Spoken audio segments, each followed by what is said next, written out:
ھذا مذکر کے لیے اور ھذہ مؤنث کے لیے استعمال ہوتے ہیں، اور یہ اسماء اشارہ للقریب ہیں، قریب چیز کی طرف اشارہ کے لیے استعمال ہوتے ہیں۔ ھذا نخیل، یہ کھجور کا درخت ہے۔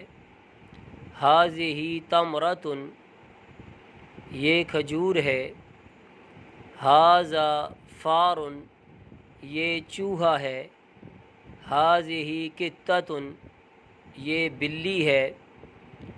ھذا ورد، یہ پھول ہے۔ ھذہ فاطمۃ، یہ فاطمہ ہے۔ ھذا علی، یہ علی ہے۔